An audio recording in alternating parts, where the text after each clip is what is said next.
ओंकारं बिंदुसंयुक्तं नित्यं ध्यायन्ति योगिनः कामदं मोक्षदं चैव ओंकाराय नमो नमः। अविरल शब्द घनौघ प्रक्षालित सकल भूतल कलंका मुनिविर पार्श्व तीर्था सरस्वतीर्तनोदरितम् अज्ञानतिमिरान्धानां ज्ञानाञ्जनशलाकया चक्षुरोन्मीलितं येन तस्मै श्रीगुरवे नमः। परम गुरुभ्यो नमः परम्पराचार्य गुरुभ्यो नमः सकलकलुषविध्वंसकं श्रेयसां परिवर्धकं धर्म संबंधकं भव्य जीवमन प्रतिबोधकारकमिदं शास्त्रं श्री कार्तिकेयन प्रेक्षा नामधेयम अस्य मूल ग्रंथकर्तार श्री सर्वज्ञ देवाः तदुत्तर ग्रंथकर्तार श्री गणधर देवाः प्रतिगणधर देवाः येषां वचोनुसार मासाद्य श्रीमद् आचार्य प्रवर श्री कार्तिकेय देवैर्विरचितं मंगलम भगवान वीरो मंगलम गौतमो वने मंगलम कुंद कुंदाद्यो जैन धर्मोस्तु मंगलम सर्वमंगल मांगल्यम सर्वकल्याणकारकं प्रधानम सर्वधर्माणां जैनम जयतु शासनम कोटिशतं द्वादशैव कोटि लक्षाणि शेतेस्त्रिकाणि चैव पञ्चाशदष्टौ च सहस्रसङ्ख्यमेतत्स्रुतं पञ्चपदं नमामि। अरहन्त भासयत्तं गणहरदेवे गन्ति यं सम्मं पनमामि बद्धजुत्तो सुगुणान् महोबहिं शिरसा इच्छामि बन्ते सुनभक्ति कामसु कुदसालोचन अंग वंग पहने पाउडे परियम सुत्त प्रमाण योग तो गए चूलिया जेव सुत तय तुम कायम सैनिच कल मंचे ने पूजे वे मुंदामि नमो सामि दुख कौ कम कौ वोइलाओ सुवै गमनम समाय मरणम जनगुण संपत्ति हो दुमज्जम अथ पौर्वाणिक स्वाध्याय वेलायाम श्रीमद् आचार्य भक्ति का योग करो।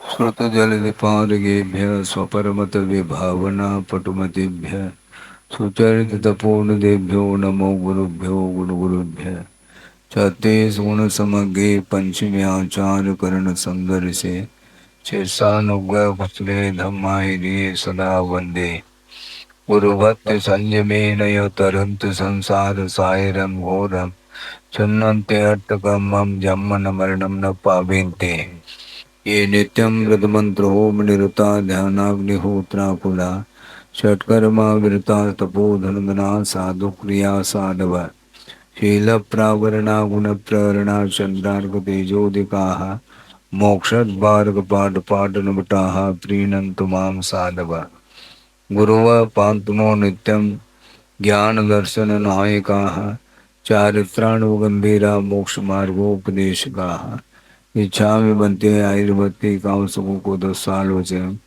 सम्मनान सम्मदं सनतं तद्युक्तानां पञ्चयाचाराणाम् आयुर्यानम् आयारादे सुनानुपदेशानं वैध्यायानं विरयन गुणपालरयानं सौसानं सैनिचकलमञ्चे मे पूजे मे वन्दामि नमं सामि दुःखकौ कमकौ विलाओ सुगै गमनं समाय मरणं निर्गुण संपत्ति होदमध्यम् तिहुवनतिलयं देवं वन्दिता तिहुवनन्दपरिपूज्यम् ओचम् अनुपेहावो भवीयजनानन्दजननी वो।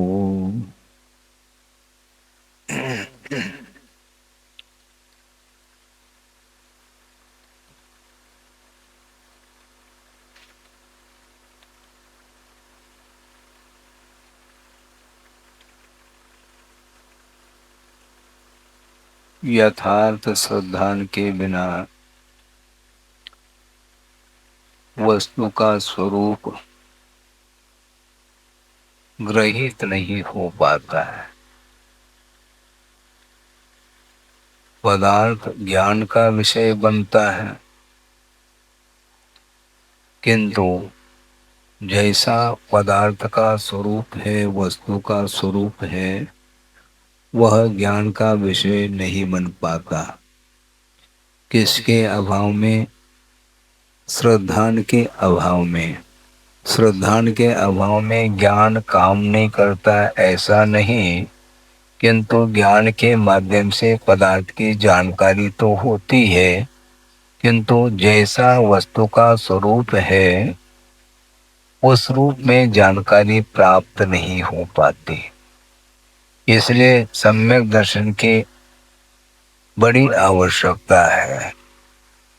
सम्यक दर्शन के अभाव में भी ज्ञान रहता है, क्योंकि गुण का कभी भी अभाव नहीं हो सकता, किंतु वह ज्ञान सम्यक ज्ञान नहीं होने के कारण उसके माध्यम से पदार्थ का बोध तो हो रहा है, किंतु यथार्थ बोध नहीं हो पाता। तो यथार्थ बोध का अर्थ क्या है? येन येन रूपेण पदार्था अवस्थिताः तेन तेन रूपेण अवगमनम सम्यक ज्ञानम। जो पदार्थ जिस रूप में हैं उनको उसी रूप में जानना यह सम्यक ज्ञान माना जाता है। सम्यक ज्ञान होने के बाद भी श्रद्धा में विपरीतता तो नहीं आती है। यथार्थ वस्तु का स्वरूप सामने आ रहा है श्रद्धा के अपेक्षा से, इसके उपरांत भी मोह बना रहता है। असंयम की भूमिका में वह ज्ञान यथार्थ ज्ञान होते हुए भी चारित्र मोह के उदय से वह पुनः उस वस्तु को ग्रहण करने का भाव रखता है। यथार्थ स्वरूप का अर्थ हम और खुलासा करना चाहते हैं। जिसका जैसा स्वरूप है उसको उसी रूप में आस्था का विषय बनाना सम्यक दर्शन है। आपको थोड़ा सा विस्मय जैसा लग सकता है, विकल्प हो सकते हैं, लेकिन उस विषय को हम रखना चाहते हैं आगम के माध्यम से, क्योंकि आचार्यों ने सम्यक दर्शन, सम्यक ज्ञान और सम्यक चरित्र को धर्म की संज्ञा दी है। क्या दी है? धर्म की संज्ञा दी है, क्योंकि सदृष्ट ज्ञान वृत्तानि धर्मम धर्मेश्वरा विदु, ऐसा कहा। सम्यक दर्शन, सम्यक ज्ञान, सम्यक चरित्र ये धर्मात्मक है, इनकी धर्म की संज्ञा है। इससे स्पष्ट है सच्चे देव गुरु शास्त्र के प्रति श्रद्धा करने से सम्यक की उत्पत्ति होती है। लेकिन थोड़ा सा आपको विषय देना चाहता हूँ। जिस प्रकार सच्चे देव गुरु शास्त्र के प्रति श्रद्धा करने से सम्यक की उत्पत्ति होती है, उसी प्रकार कुगुरु कुदेव को शास्त्र के ऊपर श्रद्धा करने से भी सम्यक की उत्पत्ति होती है। महाराज ये कैसी बात है? जैसा जिसका स्वरूप है उस प्रकार श्रद्धा करना। क्योंकि समंतभद्र स्वामी ने नीचे और एक पंक्ति दी है, उस और किसी का ध्यान नहीं जा रहा है। जैसे अभी हमने कहा था सदृष्ट ज्ञान वृत्तानि धर्मम धर्मेश्वरा विदु यदि अप्रत्यनीकानि भवन्ति भव पद्धति। यानी मिथ्या दर्शन, मिथ्या ज्ञान, मिथ्या चारित्र ये संसार के लिए कारण है। इस प्रकार श्रद्धा करने से भी सम्यक की उत्पत्ति होती है। यानी जिसका जैसा स्वरूप है उसको उस रूप में श्रद्धा का विषय बनाना, इसको सम्यक ऐसा कहा है। क्योंकि मिथ्यात्व परिणाम अतत्व श्रद्धा रूप जो परिणाम है उसके माध्यम से संसार का निर्माण होता है। ऐसा यथार्थ श्रद्धा जो कर रहा है उसके पास भी सम्यक की उत्पत्ति होती है। इसलिए आचार्यों ने ये कहा कि जिस पदार्थ का जैसा स्वरूप है उसको उस रूप में स्वीकार कर लेना चाहिए। किसी ने कहा कि महाराज आप क्षेत्रपाल को मानते हैं क्या? नहीं। समस्या खड़ी हो गई। समस्या कुछ नहीं खड़ी है। गुरुदेव ने कहा हम क्यों नहीं मानते? अच्छा आप भी मानते हैं क्षेत्रपाल को? क्षेत्रपाल को क्षेत्रपाल के रूप में मानता हूं मैं, क्योंकि आचार्यों ने 4 प्रकार के देव होते हैं ऐसे आगम में उल्लेख किया है। देवांश चतुर्निकाया, भौरवासी, व्यंतर, ज्योतिष का और वही मानके 4 जो है देवों के भेद हैं। उनका जैसा स्वरूप है उसको उस रूप में मैं स्वीकार करता हूँ। इसमें क्या बाधा हो रही है? क्षेत्रपाल को मानने का अर्थ क्या है? उसका अस्तित्व है, उसको स्वीकार किया जा रहा है। आप एक इंद्रिय को मानते हैं क्या? नहीं। तो एक इंद्र को मानने का अर्थ क्या? उसकी आराधना थोड़ी की जा रही है। एक इंद्र को मानने का अर्थ क्या है? वह भी एक पर्याय है संसार अवस्था में। उसी प्रकार 4 प्रकार के देह हो, उनका जैसा स्वरूप है वैसा हम आस्था का विषय बना रहे हैं। इसका अर्थ ये थोड़ी कि हमारे लिए वो आराध्य हो गए। आराध्य नहीं हुए वो। तो इसलिए हम कहना ये चाहते हैं कि जो भी पदार्थ है उसका जैसा स्वरूप है उसको उसी रूप में श्रद्धान का विषय बनाना, यह सम्यक दर्शन ऐसा कहा है। क्योंकि यदि यह प्रतिनिकाणी भवंती भव पद्धति, ऐसा कहा। भव पद्धति अर्थात संसार की परंपरा के लिए कारण है। कौन? मिथ्या दर्शन, मिथ्या ज्ञान, मिथ्या चरित्र। इसलिए मिथ्या दर्शन, मिथ्या ज्ञान, मिथ्या चरित्र जिसके पास रहता है वह कुगुरु कुदेव कुशास्त्र की आराधना करता है, इसलिए वह संसार का कारण है। इस प्रकार आप यदि श्रद्धान करते हैं तो सम्यक दर्शन की उत्पत्ति होने में कोई भी बाधा नहीं है। सच्चे देव गुरु शास्त्र के ऊपर श्रद्धान करो अथवा कुगुरु कुदेव कुशास्त्र के ऊपर श्रद्धान करो, बात एक ही है। क्योंकि जिसका जैसा स्वरूप है उसको उस रूप में स्वीकार करना है। जहर को जहर के रूप में देखना है, अमृत को अमृत के रूप में देखना है। ग्रहण थोड़ी करना है हमें। जहर को जहर के रूप में श्रद्धा यदि नहीं करोगे तो आप उससे बच नहीं पाओगे। क्योंकि इसी को भेद ज्ञान बोलते हैं। अमृत और जहर का जो अंतर है वह आपको ज्ञात है। इसलिए जहर को जहर के रूप में और अमृत को अमृत के रूप में स्वीकार करो। स्वीकार करो तो अर्थात आस्था का विनय विषय बनाओ।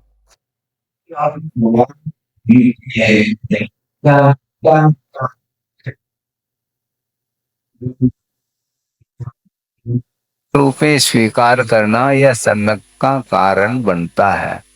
वस्तुतः देखा जाए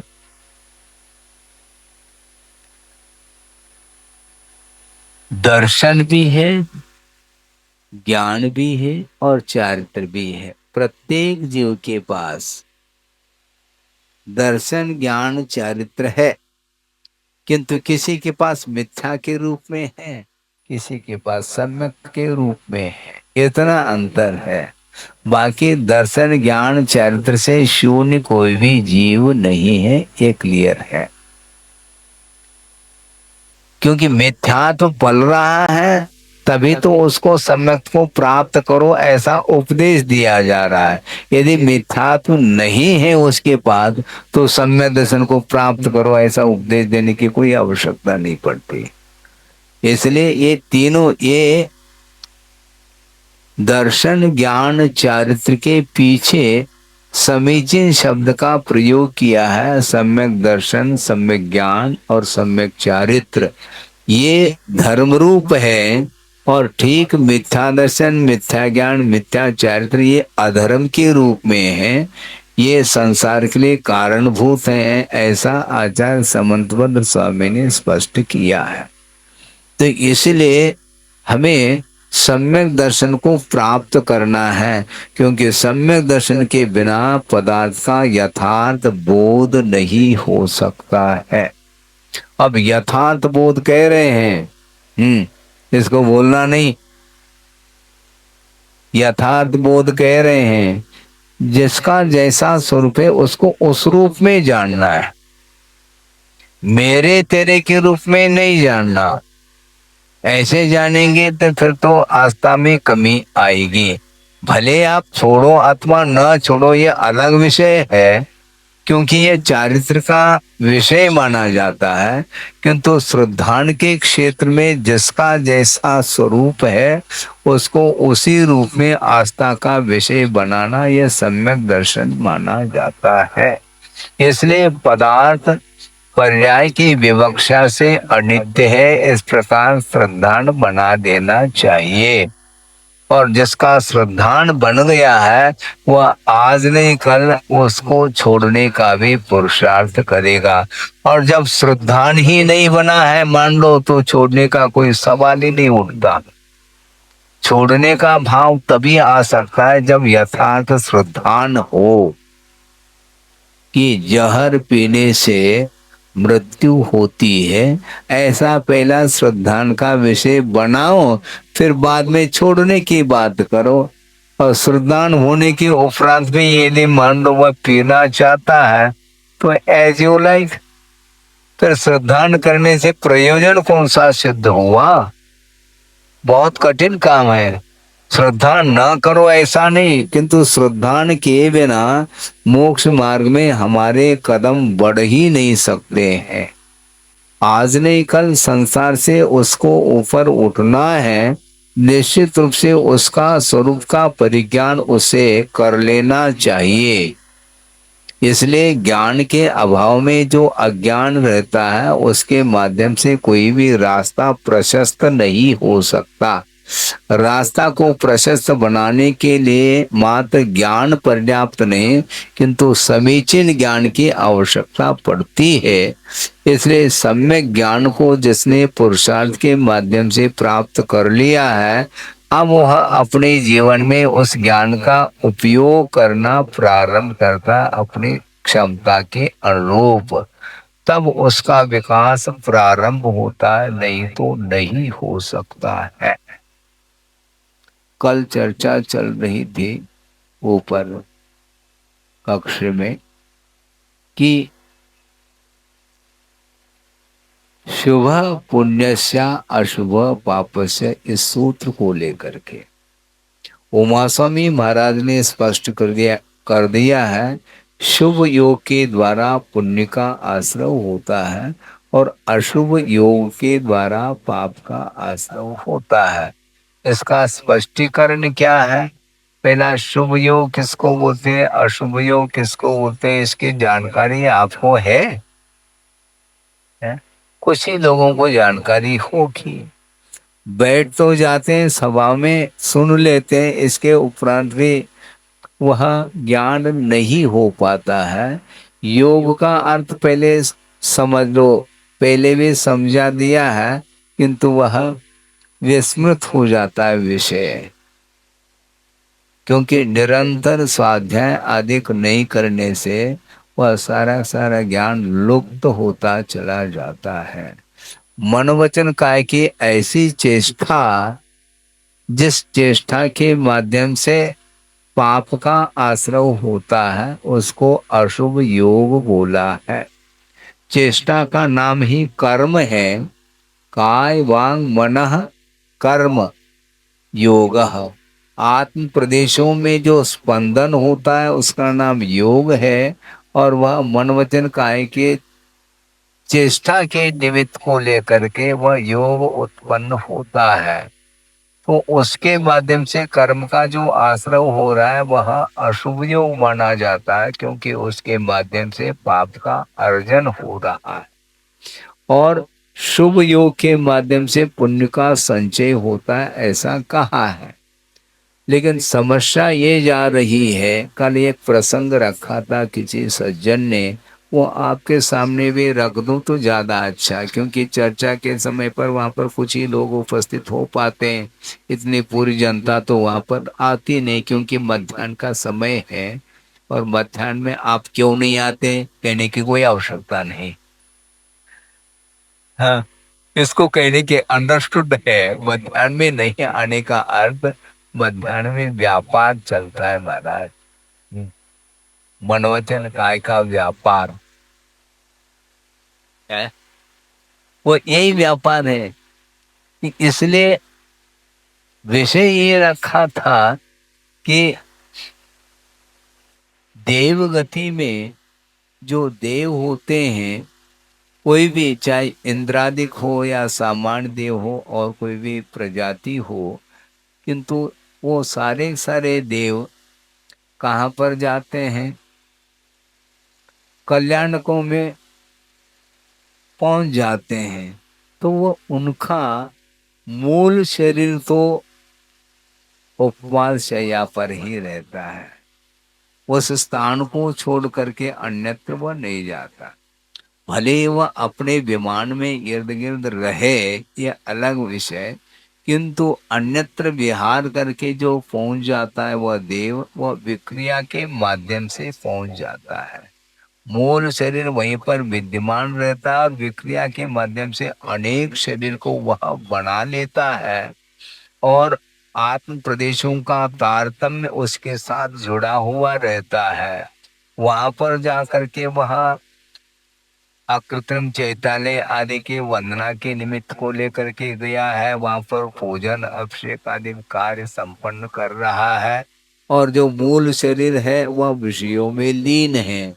प्रश्न ये उठाया था उन्होंने कि महाराज एक समय में ये दो उपयोग जैसे लग रहे हैं, तो कर्मों का आश्रव किस ढंग से होता होगा?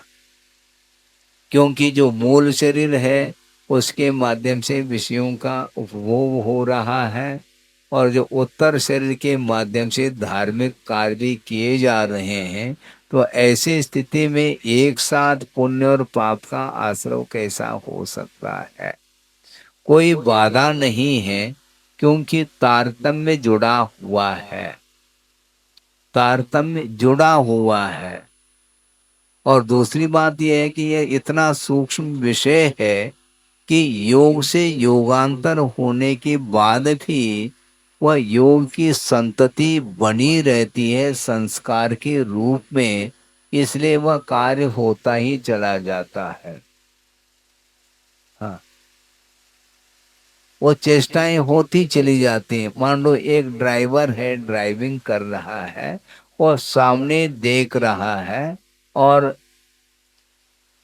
ब्रेक के ऊपर पैर भी रखा है और धीरे धीरे उसको रिवर्स भी ले रहा है। मान लो सामने देख रहा है और रिवर्स भी ले रहा है। दोनों कार कैसे हो रहे हैं आपके? हम और विषय सूक्ष्म दृष्टि से रखना चाहते हैं। आप भोजन करते हैं क्या? नहीं? हाँ, करते हैं महाराज। अब मुख में जो ग्रास है उसमें स्वाद आ रहा है, गंध भी आ रही है, स्पर्श का भी अनुभव हो रहा है। तो ये एक साथ हो रहा है क्या? है? लगता ऐसा एक साथ हो रहा है, किंतु वह होने में बाधा नहीं। बहुत सूक्ष्म विषय है। जिस समय आपका उपयोग गंध की ओर है, उस समय आप स्वाद नहीं ले सकते, ये क्लियर है।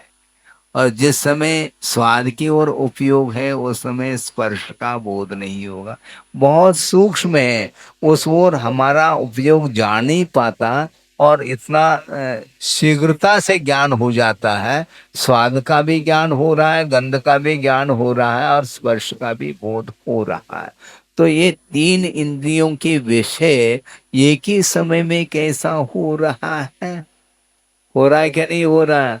उसी प्रकार वहां पर वह धार्मिक क्रियाओं को भी संपन्न कर रहा है और उसी समय वो विषयों की ओर भी उसका उपयोग गया हुआ है। ये सूक्ष्म विषय है, इसलिए वह विषय पकड़ में नहीं आता, किंतु व्यंजन पर्याय इसी को बोलते हैं। एक साथ आभास होने लग जाता है, बहुत शीघ्र ज्ञान हो जाता है। तो इसलिए आचार्यों का ये कहना है, यद्यपि शुभ योग के माध्यम से पुण्य का अर्जन होता है, उसी समय पाप का भी अर्जन होता है सूक्ष्म रूप से, जिसको बोलते हैं स्थिति और अनुभाग जो पड़ेगा वह नगण्य पड़ता चला जाता है। क्योंकि शुभ की प्रमुखता है और अशुभ गौण है, उस समय वहां पर उसकी विच्युति, उसका बंध विच्छेद नहीं हुआ है। जैसे समझने के लिए बहुत अच्छा उदाहरण दे रहा हूं, सैद्धांतिक है। जैसे मान लो नरक आयु, यह पुण्य प्रकृति है क्या पाप है? पाप प्रकृति है ना। तो नरकाय का बंद कर रहा है कोई यहाँ का मनुष्य मान लो, तो वह नरकाय के साथ पंचेंद्रिय का बंद कर रहा है क्या? नहीं। तो पंचेंद्रिय पुण्य प्रकृति है क्या पाप है? बस हो गया काम। कल जो आपने जिज्ञासा रखी थी उसका समाधान यहाँ पर हो रहा है। क्योंकि पंचेंद्रिय का बंद वह किए बिना, क्योंकि नारकी स्थावर थोड़ी होता है, नारकी एकेंद्रीय थोड़ी होता है, किंतु पंचेंद्रिय को पुण्य प्रकृति के रूप में स्वीकार किया है। और नरकाय तो पाप प्रकृति है, नरगति भी पाप प्रकृति है, इसमें कोई बाधा नहीं। तो महाराज ये आप कह सकते हैं कि महाराज जब नरकाय का बंद कर रहा, पाप प्रकृति का बंद कर रहा है और पंचेंद्रिय का बंद कर रहा है, ये पुण्य प्रकृति, लाभ क्या है इसका? क्योंकि उसको नरक जाना ही है। किंतु आचार्य कहते हैं लाभ है। क्या लाभ है? क्योंकि नारकी पंचेंद्रिय है तो सम्यक दर्शन को तो कम से कम प्राप्त कर सकता है। क्योंकि एकेंद्रीय, द्विंद्रीय, तीन्द्रीय, असंगी, पंचेंद्रीय अवस्था में सम्यक की उत्पत्ति संभव किसी भी गति में संभव नहीं, क्योंकि एकेंद्रीय आदि तिरंज गति में है। ये एकेंद्रीय आदि की अवस्था में सम्यक की भूमिका नहीं बन सकती है। और वह पंचेंद्रीय ही, संगी पंचेंद्रीय ही सम्यक दर्शन का स्वामी होता है। इसलिए नरकाय का भले ही बंद कर लिया, संकलित परिणाम के फलस्वरूप वह नारकी होगा, किंतु वहां पर वह पंचेंद्रीय ही होता है और पंचेंद्रीय पुण्य प्रकृति है, और उसके साथ वह सम्यक दर्शन को उत्पन्न कर रहा है। क्योंकि संगी पंचेंद्रिय पर्याप्त होना चाहिए, ऐसा कहा है। तो इसीलिए कुछ ऐसी प्रकृति होती हैं जिनका अशुभ योग के साथ भी बंद हो सकता है, कोई बाधा नहीं है उसमें। इसी प्रकार वहां पर देवों में भी मनवचन का की चेष्टा शुभात्मक होते हुए भी राग का उदय चल रहा है, इसलिए पाप प्रकृति का भी बंद हो रहा है और धार्मिक क्रियाओं की अपेक्षा से पुण्य का भी वह अर्जन कर लेता है। इसलिए अपने को सम्यक दर्शन के साथ चेष्टाओं को बनाए रखना चाहिए। अविरत सम्य दृष्टि होते हुए भी आस्था तो बनी रहती है, किंतु योग में अंतर आता चला जाता है। जब तक सम्य दर्शन बना रहता है तब तक उसका शुभोपयोग माना जाता है, शुभोपयोग का अभाव नहीं हो रहा है। क्योंकि शोभसम सम्य दर्शन का काल कितना बताया है? 66 सागर। उत्कृष्टि तो कह रहा हूं मैं, अंतर तो जगन तो अंतर्मूर्त है, किंतु क्षोभम सम्यदर्शन का काल 66 सागर प्रमाण है, ऐसा कहा। यानी 66 सागर तक वह सम्य दर्शन बना रहता है। अब सोचो, 66 सागर तक उसका शुभोपयोग बना रहेगा क्या? 66 सागर तक उसका शुभोपयोग बना रहेगा, किंतु शुभोपयोग के सद्भाव में अशुभ योग हो सकता है, कोई बाधा नहीं। शुभोपयोग के सद्भाव में आर्ध्यान रोग ध्यान भी हो सकता है भूमिका के अनुरूप। इसलिए आर्ध्यान हो गया, रोध ध्यान हो गया, इसलिए सम्यक दर्शन छूट गया, ऐसा नहीं। सम्यक दर्शन रहा है तो इसके बाद भी वह आर ध्यान की भूमिका में आ सकता है। इससे स्पष्ट है सम्यक दृष्टि का उपयोग शुभ होते हुए भी यदि वह सांसारिक कार्यों में रत है उस समय उसका अशुभ योग माना जाएगा। हाँ, और अशुभ योग के साथ पाप का अर्जन तो होना ही होना। और जिस समय वह पूजन अर्चन आदि जो धार्मिक अनुष्ठान करने में वह रत हो जाता है उस समय उसको पुण्य का संचय होता है। तो विशिष्ट पुण्य के संचय के अपेक्षा से और विशिष्ट पाप कर्म के संचय के अपेक्षा से शुभ योग के साथ पुण्य का और अशुभ योग के साथ पाप का अर्जन होता है, ऐसा उन्होंने वर्णन किया है। किंतु सूक्ष्मता की दृष्टि से शुभ योग के साथ दोनों प्रकार के कर्मों का आश्रय होने में आगम से बाधा नहीं आती है। तो इतना ये विषय हुआ। हम ये कहना चाह रहे हैं कि श्रद्धान के साथ वस्तु का यथार्थ श्रद्धान हो जाता है तो कर लेना चाहिए। यथार्थ श्रद्धान होने के बाद भी अन्य जो कर्म है कषाय हैं उसके उदय से उसका उपयोग प्रभावित होता है। सम्यक दर्शन का अभाव तो नहीं होता किंतु धार्मिक कार्यों से वह हट करके वह सांसारिक कार्यों में भी वह लिप्त हो सकता है। किंतु उसमें यदि मान लो आसक्ति की मात्रा अत्यधिक बढ़ रही है और मान लो क्षायिक सम्यक यदि नहीं है तो वह क्षोभम सम्यक छूट भी सकता है। आपने पुरुषार्थ के माध्यम से उपलब्ध कर लिया और असावधानी के कारण वह सम्यक दर्शन अंतर अंतर मूर्त में छूट सकता है। इसलिए सावधान रखो। हम कैसे रहे महाराज? हाँ? अब देखो आपकी सावधानी और श्रवण की सावधानी में बड़ा अंतर है। आप रात में चल रहे हैं हाथ में टॉर्च लेकर के, तो एरिया समिति हो रही क्या आपकी? नहीं। तो हाथ में टॉर्च क्यों दिया है? जीव जंतुओं को देखने के लिए। इतना तो तय है।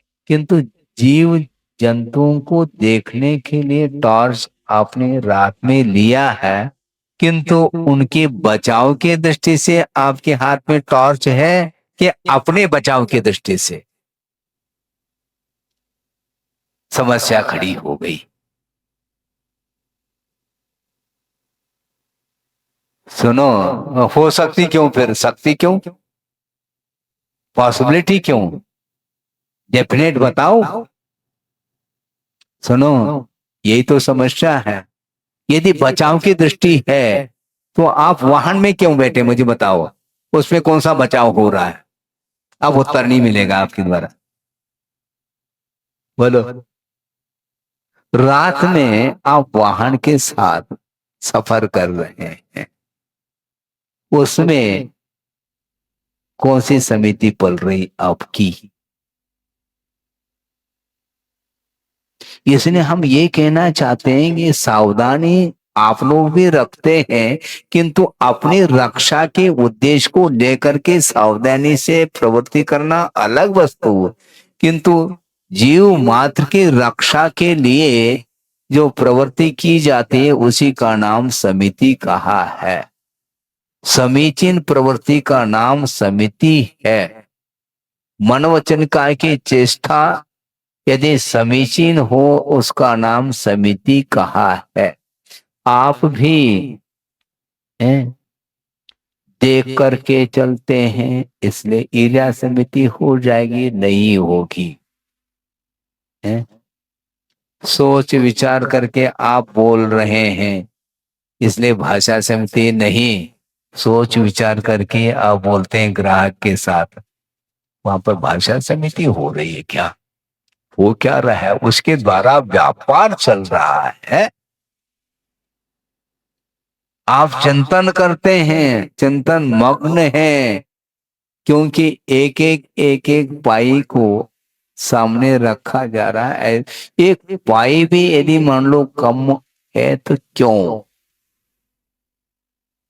इतनी कितनी एकाग्रता है, लेकिन इसका नाम गुप्ती नहीं है।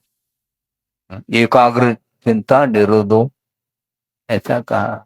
अथवा अ, उसको क्या बोलते हैं, सम्यक योग निग्रहो गुप्ते, ऐसा कहा।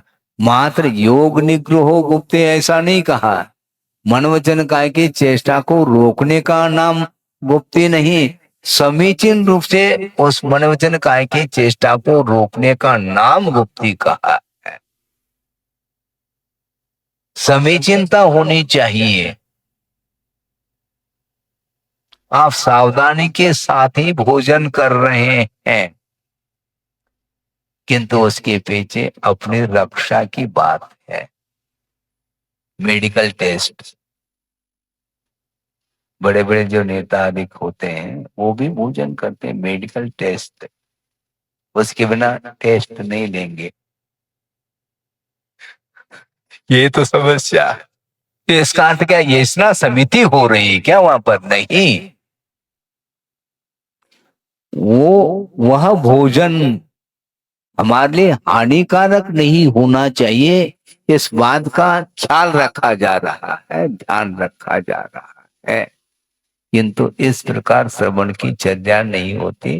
वो सारी सारी समिति उसके माध्यम से अहिंसा व्रत का पालन किया।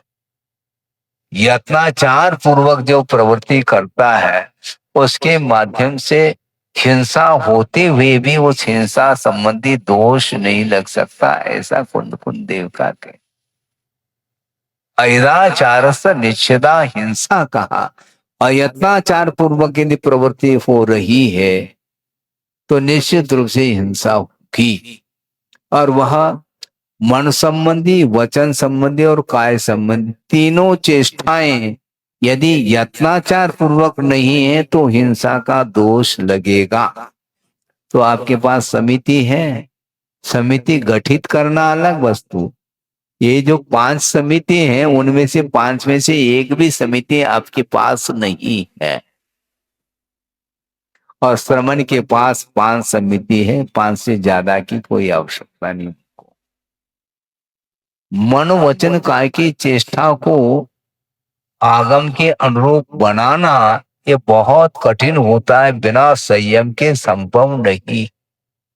बैठे बैठे बैठे आप बोल नहीं रहे हैं, कोई शारीरिक चेष्टा भी नहीं हो रही है, न वासनिक चेष्टा हो रही है, किंतु मानसिक चेष्टा हो रही है, और उसमें यदि मान लो सावधानी नहीं है वह घोर पाप का बंध कर सकता है, इसमें संदेह नहीं है।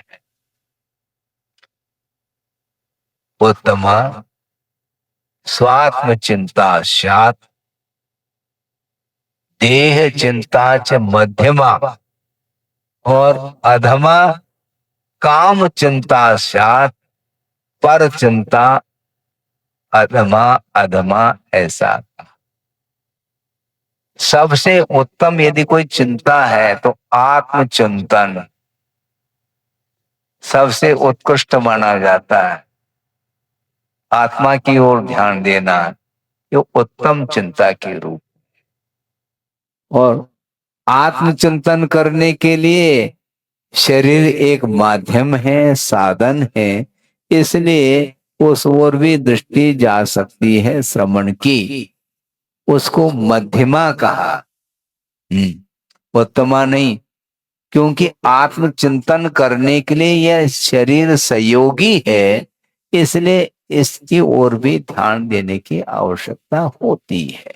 यह मध्यम है। किंतु अधमा काम चिंता, विषयों की जो चिंता है यह अधम अर्थात पाप माना गया है। इसके बाद भी एक और कदम आगे बढ़ करके, ये तो मात्र पंचेंद्र की विषयों को लेकर के बात कही है और इसको अधम कहा, किंतु अधम से भी अधम कौन सी चिंता है, कौन सी चेष्टा है? पर चिंता, यानी दूसरे के अहित के बारे में सोचना, ये अधम से भी अधम माना गया है, और ये होता रहता है। आपको पर्याप्त धन मिला है, संतुष्टि नहीं, क्यों? उसको ज्यादा क्यों मिला? समस्या ये खड़ी है। हाँ, उसको ज्यादा क्यों मिला हमसे, इसलिए उसके अहित के बारे में सोचना, उसका धन नष्ट हो जाए। अरे भैया वैसे ही नष्ट होना है उसको, क्योंकि वह नित्य है कहा जा रहा है। तो दूसरे का धन नष्ट हो जाए और हमारा सुरक्षित रहे, ये सब क्या है? ये अधम से भी अधम कहा है। दूसरे के अहित के बारे में विचार मन में जो आता है, ये रौद्र ध्यान माना जाता है। ये ठीक नहीं है। ये रौद्र ध्यान, इसी को अपध्यान कहा है। यह सध्यान नहीं माना जाता, यह दुर्ध्यान माना जाता है। आपके पास पुण्य के उदय में संपदा मिली है, उसमें आपको संतुष्टि नहीं, बल्कि जिसको ज्यादा मिली है उसके विनाश के बारे में सोचना, ये ठीक नहीं माना जाता।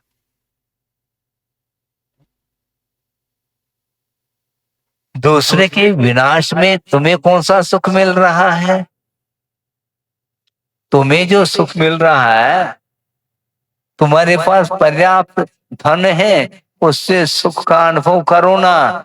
नहीं, दूसरे का धन विनाश हो जाए तो उससे बढ़कर के कोई सुख नहीं, ऐसे उसके संसारी प्राणी की मान्यता बनती जाती, प्रिय करता रहता है। जबकि सब विनाशशील है ये पदार्थ। पर्याय की अपेक्षा से कभी वह रंक बनता है, कभी राव बनता, कभी भिखारी बनता है, कभी अमीर बनता है, बनता चला जाता है। लेकिन इसके उपरांत भी उसकी वृत्ति सुधरती नहीं है।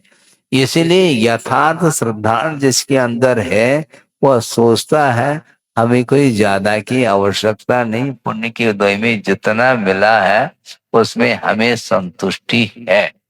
महाराज संतोष कैसा प्राप्त करें? प्रश्न खड़ा हो गया। कभी प्रश्न बैठता ही नहीं, वो खड़ा ही रहता।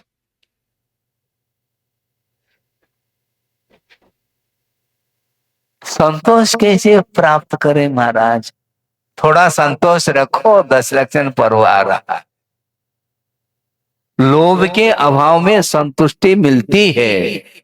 संतोष प्राप्त करना चाहो तो लोहम वो सुरामी, मैं लोभ का विसर्जन करता हूं और संतोषम अभुट्य में मैं संतोष को धारण करता हूं, ये कहा जाए।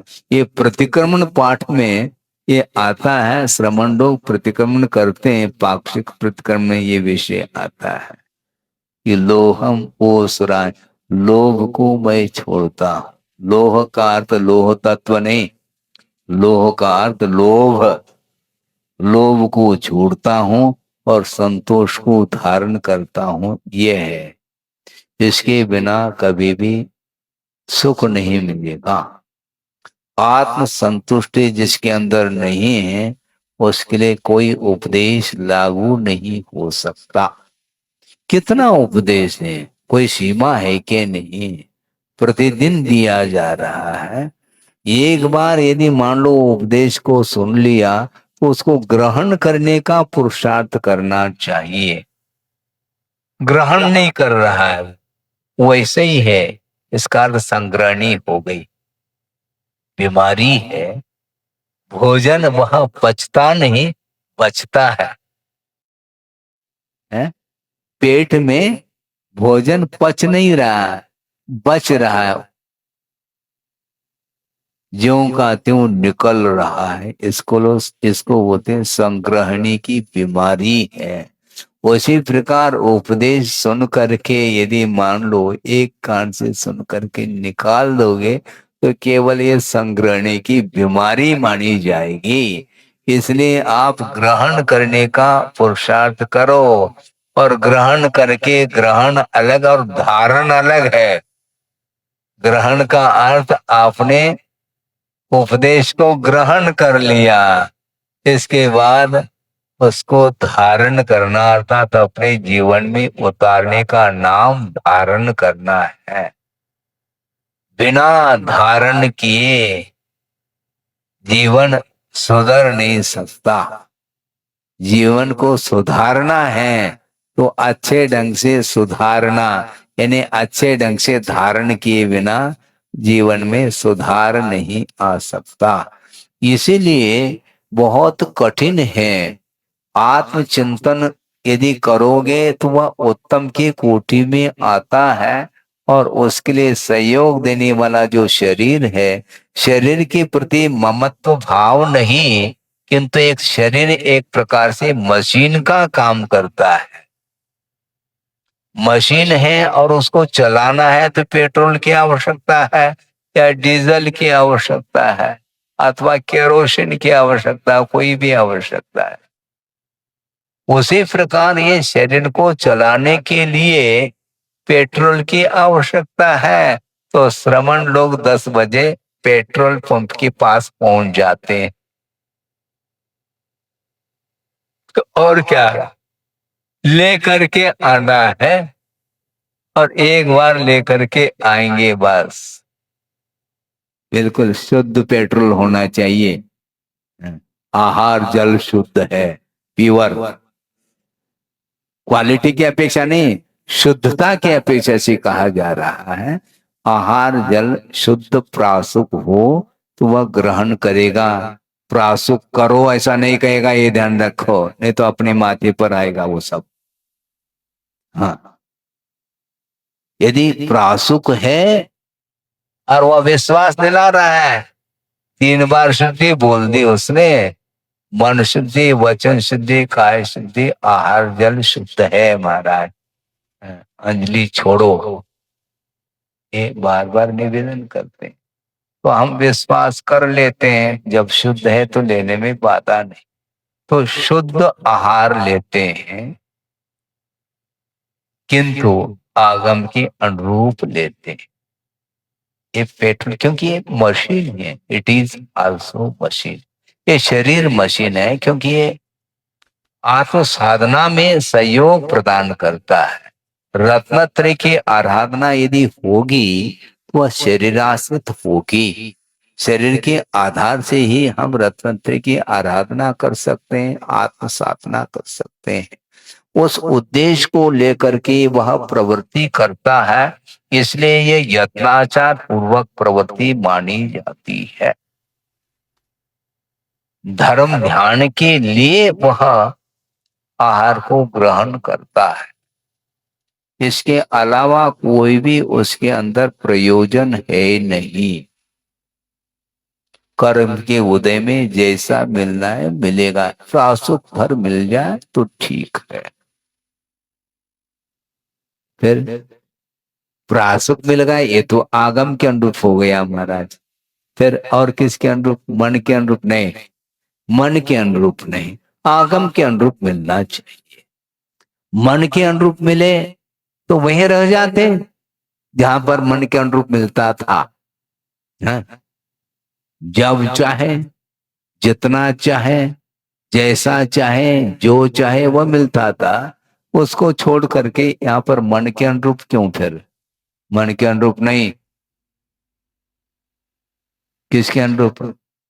तन के अनुरूप, शरीर के लिए उपयोगी, शरीर के लिए अनुकूल होना चाहिए, इतना पर्याप्त। प्रासुक है, ठीक है, रुचि नहीं रहा तो अब ये नहीं चलेगा, जो आया है उसको ले। रुचि नहीं रहा, चुरा है क्या? नहीं, वो चुरा हुआ है तो ठीक है। तो रुचने से क्या मतलब? चुरना चाहिए, कच्चा नहीं रहना चाहिए। तो चुर गया है तो ठीक है, वो प्रासुक हो गया पूर्णतः, ले करके आते। तो उसमें उद्देश्य उनका यही रहता है कि एकमात्र रत्नत्रय का पालन। इस उद्देश्य को लेकर के वह मध्यम कहा उसको, देह चिंता, और अधमा काम चिंता का अर्थ पंचेंद्र की विषयों की इच्छा कामना, यह पापमय परिणाम माना था। इससे ऊपर उठा हुआ है श्रवण, और इससे भी महान पाप पर चिंता। दूसरे की चिंता करो किंतु हित की यदि चिंता करते हैं तो वह आपके लिए वरदान सिद्ध होगा। किंतु दूसरे के अहित के बारे में जो कुछ भी सोचा जा रहा है उसके माध्यम से दूसरे का अहित होना नहीं होना उसके कर्म के अधीन है, किंतु उस परिणाम के द्वारा उस दुर्ध्यान के माध्यम से स्वयं का अहित निश्चित रूप से होता है। इसलिए सम्यक दर्शन को पुरुषार्थ से प्राप्त कर लिया है तो कम से कम इस प्रकार के परिणाम तो नहीं आना चाहिए। जब वस्तु अनित्य है तो दूसरे के विनाश के बारे में क्यों सोच रहे हो? क्या तुम्हारा वैभव क्या शाश्वत है? क्या है ही नहीं। जब हमारा वैभव भी मिटने वाला है तो दूसरे के वैभव को मिटाने का क्यों परिणाम करते हो? इसके माध्यम से वह पाप का अर्जन करता है, फिर भव भवांतर में जाता है तो उसको वैभव नहीं मिलेगा। वहां पर क्या मिलेगा? भूख इतनी कड़ाके की लगती है नरकों में, 3 लोग, हाँ, अनाज गल्ला पूरा खत्म हो जाए तो भी भूख नहीं मिटने वाली, और एक कण नहीं मिलता, ये भी ध्यान रखो। और प्यास इतनी लगती है कि समुद्र का जल भी कम पड़ेगा लेकिन एक बूंद नहीं मिलता, क्योंकि दूसरे के लिए आपने सहयोग दिया नहीं है। इसलिए तुम्हें कौन सहयोग दे सकता है? तुम्हारी भूख और प्यास को कौन मिटाएगा? क्योंकि तुमने दूसरे की भूख और प्यास को मिटाया नहीं। दूसरे के जीवन को ही समाप्त करने के लिए तुम सामने आ गए, तो ऐसी स्थिति में तुम्हारा जीवन कैसा टिक सकेगा? तो इस प्रकार ये अपध्यान दुर्ध्यान माना जाता है। बैठे बैठे बैठे संसारी प्राणी इसमें मन लगाता है और उसको आनंद आता है। कैसे हमने दूसरे को जाल में ले लिया, अच्छा ठीक है ले लो, मिला क्या तुम्हें इससे? भविष्य में तुम्हें वही व्यक्ति तुम्हें जाल में ले लेगा। कभी आप भयो बलहीन, फिर सबलन करी खायो अति दीन। कभी तुम दीनहीन बनोगे, कभी सबल बनोगे, कभी निर्बल बनोगे। ये तो एक के बाद एक बारी तो आएगी। इसलिए बहुत ज्यादा जो है ना बल का प्रयोग मत करो, आत्म बल का प्रयोग करो। है अपनी पर्सनालिटी को दिखा रहा है, देखो मैं कैसा हूं, तो ठीक है, इससे क्या होना है? ये पुण्य का एक उदय है, और उसका दुरुपयोग करोगे तो निश्चित रूप से निर्बल हो जाओगे, पक्की बात। स्वयं ही पुण्य का अर्जन करता है, वैभव को प्राप्त कर लेता है, और अभिमान आदि कर लेता है, पुण्य क्षीण हो जाता है तो पाप का उदय आता है, तो उसका भोग उपभोग उसको स्वयं को ही करना पड़ता है। इसलिए अपने को अनित्य भावना के बारे में अब कहाँ तक क्या करें वर्णन? प्रतिदिन 1 घंटा अनित्य के बारे में ही बोलना, तो इस प्रकार भूमिका हमें बनानी पड़ती है, और उसके माध्यम से वो अनित्य भावना का विस्तार होता चला जाता है। एक गाथा सामने आ रही है, जम संचिवून लक्ष्यम, जो संचिवून लक्ष्यम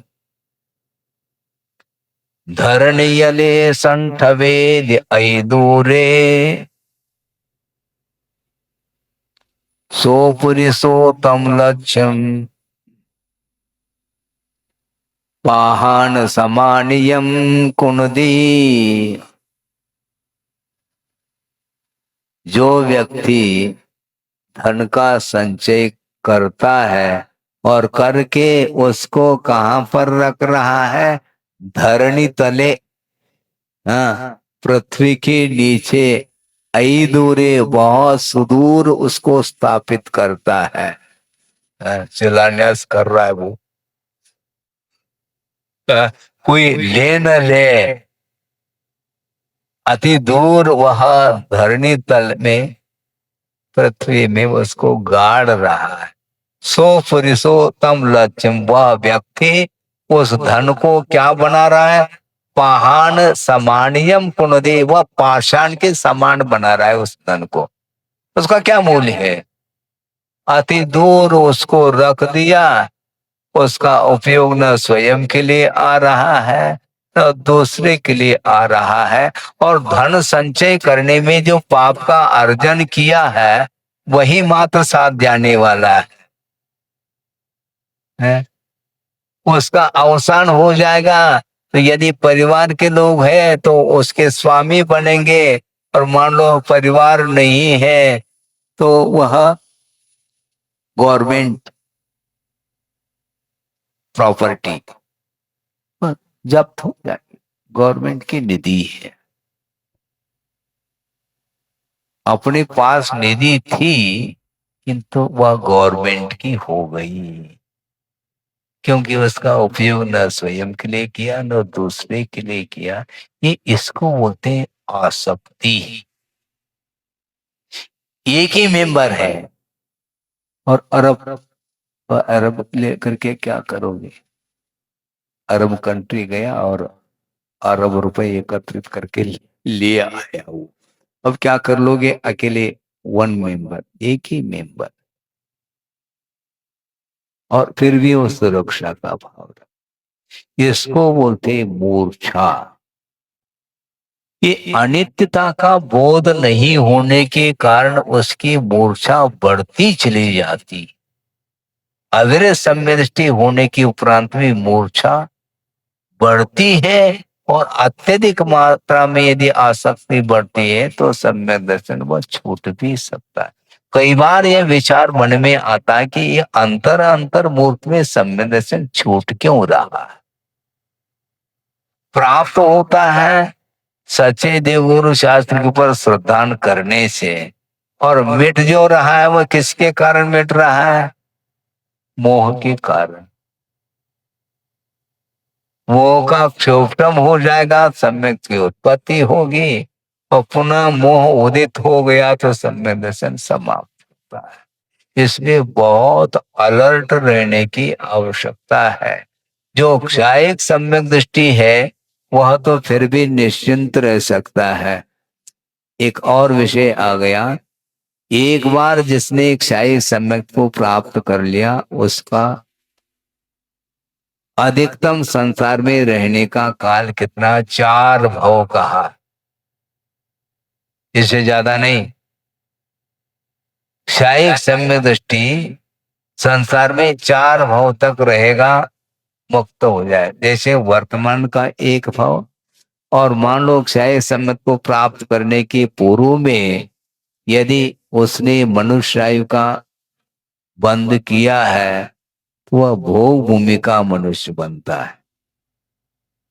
प्रसंग मनुष्य का बनाया, तिरंज में भी बन सकता है। मनुष्य आयु का बंद कर लिया, फिर बाद में एक शाही सम्मत को उपलब्ध कर लिया तो भोग भूमि का मनुष्य बनेगा। तो एक वर्तमान का मनुष्य भाव, एक भोग भूमि का मनुष्य भाव, और वहां से सीधा स्वर्ग पहुंचेगा, ये तीसरा भाव, और वहां से पुनः मनुष्य बन करके चौथे भाव में वो मुक्त हो जाता है। एक क्षायिक सम्यक दर्शन की विशेषता है। और यदि मान लो क्षायिक सम्यक तो नहीं है, और मान लो अभी तक जिसने एक बार भी सम्यक को प्राप्त नहीं किया है, ऐसा कोई अनादि मिथ्या दृष्टि है, वह यदि सम्यक दर्शन को प्राप्त कर रहा है तो उसका संसार में रहने का अधिकतम काल कितना? यदि क्षायिक सम्यक को प्राप्त नहीं करता है तो अर्ध पुद्गल परिवर्तन काल तक वह संसार में परिभ्रमण करेगा। उस पीरियड में वह श्रेणी भी चढ़ सकता है। हाँ, शायद सम्यक दर्शन के साथ श्रेणी नहीं चढ़ रहा, किंतु द्वितीयोपम सम्यक दर्शन के साथ वह श्रमण अवस्था में श्रेणी चढ़ करके उतर रहा है, और वह असंख्यात पुद्गल परिवर्तन काल तक परिभ्रमण करके फिर बाद में सन्मत को प्राप्त करके उसको क्षायिक बना करके मुक्त हो सकता है रत्नत्र की आराधना के द्वारा। तो इस प्रकार क्षायिक संबंधन के अभाव में संसार में रहने का काल दीर्घ काल है, अर्ध पुद्गल परिवर्तन काल, जिसमें कि असंख्यात चौबीसी व्यतीत होते हैं। इतना लंबा पीरियड है, इसलिए जल्दी एक शाही बनाओ, लेकिन यहां नहीं बना सकते हैं। कहाँ बनाओ? केवली श्रुत केवली की पाद में पहुंचना है आपको। अभी तो आप पहुंच रहे हैं घरे, क्योंकि समय हो रहा है। हाँ? उनके चरणों में पहुंचना बहुत, पता नहीं कब पहुंच पाते हैं कि नहीं पहुंच पाते हैं। कितना हमारा भविष्य अभी बाकी है, कुछ नहीं कहा जा सकता। बहुत कठिन है ये। कितने भव बाकी है, तो ये अर्ध पुद्गल परिवर्तन काल व्यतीत हो सकता है। क्षयिक संवेदन के अभाव में इतना काल है उसका। नहीं है तो अंतर्मुक्त में भी वह मुक्त हो सकता है। दोनों चीजें हैं। गाड़ी यदि लेट आएगी, वह अर्ध पुद्गल परिवर्तन काल की बात नहीं है, तो अंतर्मुक्त में ही वह सब कुछ प्राप्त करके मुक्त हो सकता है। किंतु वस्तुतः पर वस्तु के प्रति जो ममत्व भाव जब तक दूर नहीं होता, तब तक यही दशा उसकी होती रही। कितने बार वैभव को प्राप्त किया, कितने बार उपभोग किया, कितने बार उसका अभाव हुआ, ये सब होता चला जा रहा है। नौ ग्रेवेक पहुंचने के उपरांत भी वहां से च्युत होकर के परंपरा से वह घूमता चला जाएगा। ये रूटीन है। ये परिभ्रमण रोक नहीं पा रहा है, इसको रोकने का पुरुषार्थ करो। इधर उधर की बातों को छोड़ो, ये विकताओं को छोड़ो और सत्कथा करो, जिसके माध्यम से वस्तु तत्व का यथार्थ बोध हो सके। इतना ही रखता हूं, कल आगे विषय और दिया जाएगा। बोधि समाधि परिणाम शुद्धि स्वात्मोपलब्धि शिवसोप सिद्धि चिंतामणिम चिंतित वस्तुदाने पामंद मानस्य ममास्तु। परम पूजाचार्य गुरुवर श्री विद्यासागर जी महाराज की